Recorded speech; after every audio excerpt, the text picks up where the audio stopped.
Bienvenue sur Univers H. Pour ceux qui viennent à peine de me découvrir, je m'appelle Jack Héritier. Sur cette chaîne, je parle de génie civil, mais également des logiciels qui l'accompagnent. C'est un honneur pour moi de vous produire cette vidéo où je vous parle d'un logiciel que vous connaissez déjà. Le logiciel en question, c'est SketchUp.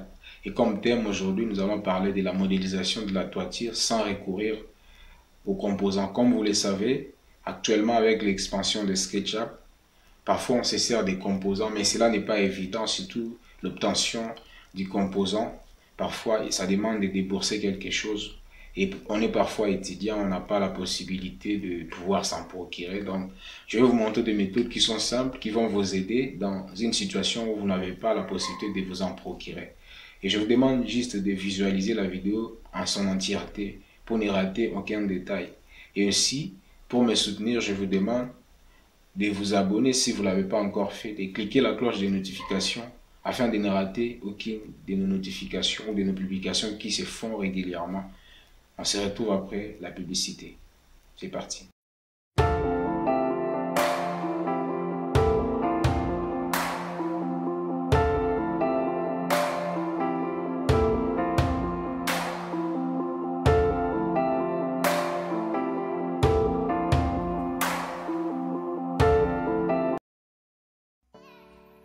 Chers abonnés, je présente mes esquisses parce que je suis dans un état de convalescence, mais je vais faire de mon mieux. Voilà, je me mets même dans une position couchée parce que j'avais promis, vraiment, je me suis promis de réaliser ce tuto. C'était vraiment important, c'était hyper important pour moi. Voilà, nous sommes devant l'interface. Ici, le problème que nous devons résoudre, nous devons réaliser cette toiture.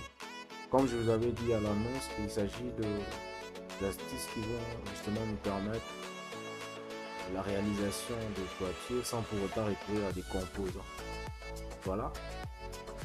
Ici, je vais être un peu bref et je vais montrer des moyens ou des astuces qui sont simplifiés pour vous faciliter aussi.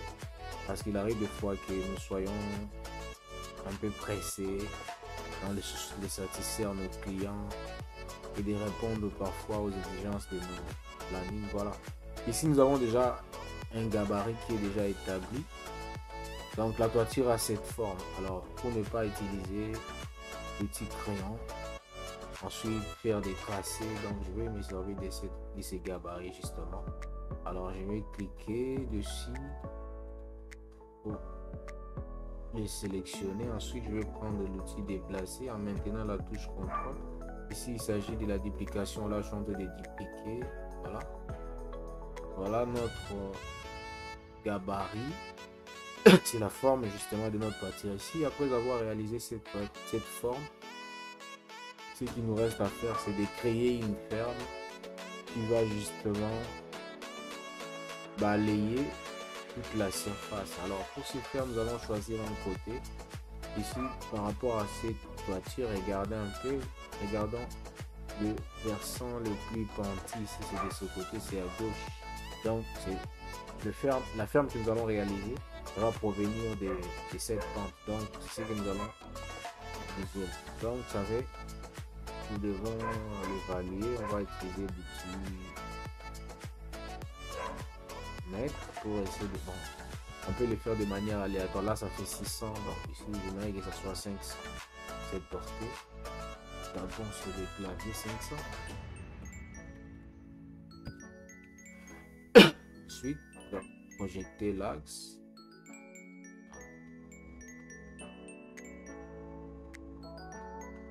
Et donc, je voulais faire un rappel. Lorsque vous utilisez l'outil crayon pour le tracer des axes, vous voyez ici il y a l'axe vert, l'axe rouge et puis l'axe bleu qui va dans le sens zénital. Donc ici, si vous tracez par exemple un axe ici, lorsque ça simule la couleur de l'axe vert, ça signifie que vous êtes en train de tracer un axe qui est droit. Et de l'autre côté aussi c'est pareil. Donc si ça ne reflète pas cette couleur, si ça ne reflète pas la couleur de l'axe principal, donc vous n'êtes pas aligné. Donc voilà, c'est un rappel que je voulais faire. Donc après avoir tracé cette partie, donc ici nous voulons faire avant. Bien, si on va aller au-delà, dans 500. Donc Ensuite, nous allons tracer au milieu. Donc, lorsque vous avez le point bleu là, ça signifie que nous sommes au milieu. Là, pour obtenir ça, nous avons juste baladé notre crayon et ça s'est pointé jusqu'au centre. Voilà. Ensuite, vous voyez ce que j'étais en train de dire ici. Je vais juste me limiter au niveau de la première axe. Au niveau du premier axe. Voilà, ici. Je m'arrête là. Le souci, c'est de créer une ferme qui va balayer toute la surface. Ensuite, je vais devoir dessiner des poinçons. Je vais en hauteur. Alors, notre poinçon mesure 4 cm, ça fait 4 mètres. Ensuite, nous allons nous accrocher à l'extrémité là. Comme vous pouvez le constater, nous avons réalisé la ferme qui va nous aider à balayer toute la surface afin d'obtenir notre toiture. Alors, après avoir réalisé cette ferme, on va vérifier si la surface est sélectionnable. Vraiment que la surface est sélectionnable. Et maintenant, ce qu'il nous reste à faire, c'est de balayer toute la zone, toute la surface. Et pour ce faire, on va d'abord sélectionner la surface qui sera balayée par la ferme. Ensuite, nous allons prendre l'outil Suivez-moi. Bien sûr, lorsqu'on sélectionne, on doit maintenir la touche contrôle. Maintenant, la touche contrôle et nous prenons l'outil Suivez-moi. On va juste cliquer la surface de cette ferme. Voilà. Qu'est-ce que nous constatons? Nous constatons que nous venons de réaliser notre toiture. Et il faut faire très attention. Il y a des surfaces supplémentaires qui nécessitent d'être supprimées. Donc, ce sont des surfaces qui sont superfétatoires que nous devons justement balayer ou supprimer. Donc, pour ce faire, je vais vous montrer un truc. Si nous prenons l'outil gomme tout de suite pour effacer, qu'est-ce qu'on constate? On constate bien que nous sommes en train de détruire notre toiture. Donc, nous devons appliquer une astuce qui va nous permettre d'effacer uniquement les éléments qui sont superfétatoires, donc ici, qui s'ajoutent inutilement. Donc,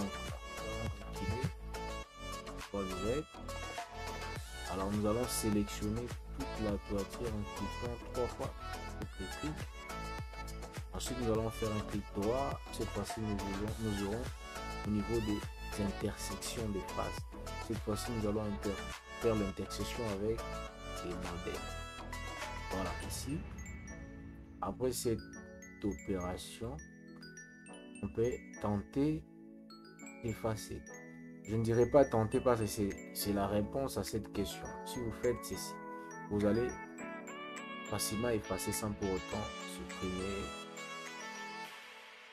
les éléments qui sont importants. Voilà. Vous constatez que je fasse des éléments en sécurité. Voilà, voilà. Je suis bien ok. Voilà.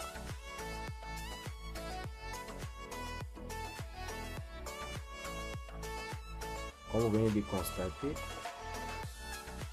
on a pu réaliser notre toile. Ce qu'il nous reste à faire ici, c'est de mettre de la texture. Alors ça, c'est une opération simple. Il suffit d'aller là-bas au niveau de voilà, cette icône. Et voilà. On va chercher la texture de la couverture. Donc, voilà. Je m'excuse. Je disais que j'étais convalescent. Et par souci d'aider la communauté, je suis là toujours. Voilà, on peut mettre de la texture, voilà. Donc, nous venons de réaliser notre toiture. Alors, prochainement, nous allons insérer la charpente pour que lorsque nous allons réaliser des coupes, que ça puisse donner une représentation intégrale afin de réaliser une bonne légende. Voilà, vous avez pu constater que nous avons facilement réalisé notre couverture sans pour autant se casser la tête, sans utiliser des plugins, sans utiliser des composants. Voilà, parce que ce n'est pas évident d'avoir des composants, parce qu'il y a des composants actuellement qui sont payants et ce n'est pas tout le monde qui est prêt pour débourser ces genres de sommes. Et voilà, je vous remercie pour votre attention. Merci, portez-vous bien, prenez soin de vous car chaque jour est une vie. On se retrouve pour le prochain tuto. Au revoir.